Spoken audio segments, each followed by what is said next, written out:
तो दोस्तों, Nifty first trade में आपका स्वागत है। तो आज मार्केट फिर से काफ़ी गैप डाउन के साथ ओपन हुआ था और bank Nifty around 500 point gap down था। निफ्टी 150 पॉइंट्स के आसपास गैप डाउन था। मेरा थिंकिंग था कि मैं डाउन साइड का ही ट्रेड लूंगा, बट मार्केट पहले थोड़ा सा कंफ्यूजिंग मुझे लगा था। निफ्टी बहुत ज़्यादा फॉल कर रहा था, तो उस समय मैंने इनिशियल ट्रेड मिस हो गया था। और क्योंकि अर्ली मॉर्निंग बहुत ज़्यादा वोलेटिलिटी रहती है, तो थोड़ा सा मैं डिले कर गया, ट्रेड नहीं लिया था। उसके बाद जब मार्केट वापस रिकवर करने लगा, तो क्योंकि मेरा थिंकिंग था कि मैं डाउन साइड का ही ट्रेड लूंगा, अब एज सच मुझे नहीं लगता कि बहुत ज़्यादा मार्केट अब जा सकता है, क्योंकि मार्केट इतना गिरने के बाद और जिस हिसाब से मॉर्निंग में बिहेवियर दिखाया था, जो सेलर्स या कल के क्रैश को देखते हुए कई सारे ऐसे सेलर्स होंगे जो बाद में एग्जिट करने की, जैसे जैसे मार्केट ऊपर जाता है यूजुअली एग्जिट करने की कोशिश करते हैं। इवन बड़े सेलर्स भी, रिटेलर्स सोचते हैं मार्केट थोड़ा ऊपर जाएगा, बट यूजुअली सेकंड डेज भी मार्केट धीरे धीरे धीरे नीचे ही आ जाता है। तो उसी थिंकिंग के साथ मैं डाउन साइड ट्रेड का ही सोच रहा था, बट हमारा फर्स्ट ट्रेड में एसएल हिट हो गया। उसके बाद कंटिन्यूस थोड़ा ओवर ट्रेडिंग भी हो गया। अगर देखते जाएं तो जैसे ही निफ्टी ने फर्स्ट टाइम अपसाइड में ब्रेक किया था यहाँ पे, तो मैंने फर्स्ट पोजीशन बनाई थी थिंकिंग कि बैंक निफ्टी भी यहाँ से रिवर्ट कर सकता है, बट मेरा 40 पॉइंट का ऐसे ऐसे था, वो स्टॉप लॉस हिट हो गया। बट समहाउ मैं थोड़ा एडमेंट था कि मार्केट नीचे जाना चाहिए, नीचे जाना चाहिए।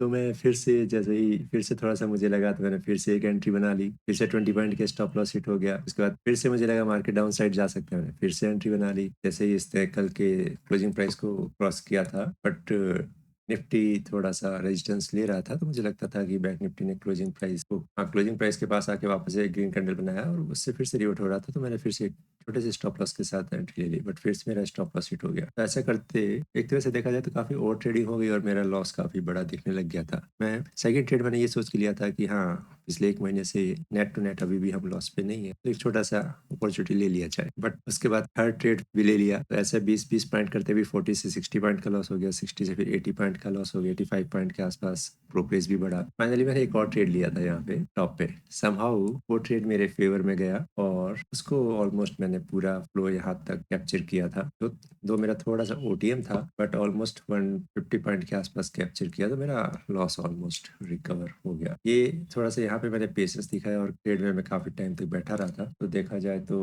अगर मैं पी का ग्राफ दिखाऊं, मॉर्निंग में मैंने जो भी ट्रेड लिए थे, मैंने फर्स्ट सेशन में स्टॉप लॉस हिट हुआ, फिर से स्टॉप लॉस हिट हुए, बट यहाँ पे मैंने 234 के आसपास एक फाइनल एंट्री बनाई थी, जो कि मैं अराउंड 390 के आसपास एग्जिट किया। इवन तो ये 330 के आसपास गया था, बट मैं स्टॉप लॉस को थोड़ा ट्रेल कर रहा था, तो 390 मैंने ट्रेलिंग रखा था, उसको हिट करके फिर से ऊपर ही अभी भी ऊपर ही मैनेज हो रहा है, बट हमें एक अच्छा प्रॉफिट मिल गया। ओवरऑल मेरा पोजीशन प्रॉफिट में आ गया है। और अगर आप देखते भी हैं, मैं आपको कॉन्टेक्ट नोट दिखाऊं, तो ब्रोकरेज भी अराउंड 276 हो गया है, ब्रोकरेज और टैक्सेज। देखिए फर्स्ट ट्रेड मेरा 344 पे था, 305 पे स्टॉप लॉस हिट हुआ अराउंड 40 पॉइंट। फिर से मैंने 311 पे लिया, 87 पे स्टॉप लॉस हिट हुआ 25 पॉइंट, फिर से 25 पॉइंट, उसके बाद 17 पॉइंट। ये छोटे छोटे स्टॉप लॉसेस थे, बट बार बार हिट हो रहे थे। और समहाउ फाइनली जो मैंने लिया था पीई साइड में, 234 पे लिया और 389 पे सेल किया, तो मेरे अराउंड 110 पॉइंट के आसपास जो लॉस किया था, यहाँ पे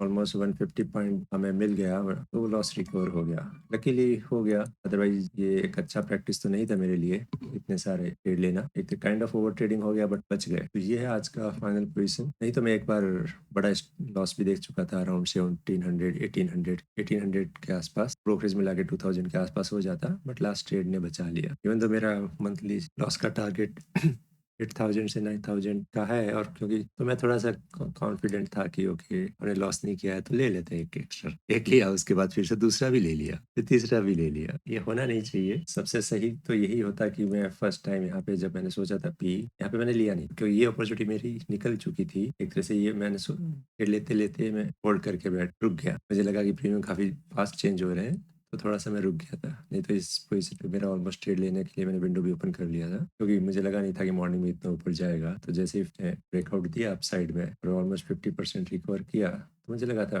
एक डाउन मूव तो आना चाहिए, तो मैंने लिया, बट वहाँ पे नहीं लिया। नेक्स्ट अप मूव के बाद मैंने ट्रेड लेने शुरू की और ये कंटिन्यूस मेरे स्टॉप लॉस होते गए। बट हाँ, इस फाइनल ड्रॉप ने हमें बचा लिया। आइडियली देखा जाए तो या तो फर्स्ट पोजीशन पे आपका एक ट्रेड बनता था, नहीं तो क्लोजिंग प्राइस के ब्रेकआउट के बाद ही ट्रेड बनता था, नहीं तो इन बिटवीन सिनेरियो रिस्की रहते हैं, वहाँ ट्रेड कोई बनता नहीं। तो ये था आज का सीन। आज थोड़ा मैं ज़्यादा देर स्क्रीन के सामने भी बिता चुका हूँ, तो यूजुअली मैं उतने टाइम तक नहीं बैठता। 12 बजे के बाद तो मैं ट्रेड लेना पसंद नहीं करता, मैं अपना ऑफिशियल काम में बिजी हो जाता हूँ। बट आज मैं थोड़ा स्क्रीन को पैरेलल में देख रहा था। ठीक है, तो आज के लिए इतना ही। समहाउ प्रॉफिट में तो आ गए हम। चलिए, बाय बाय।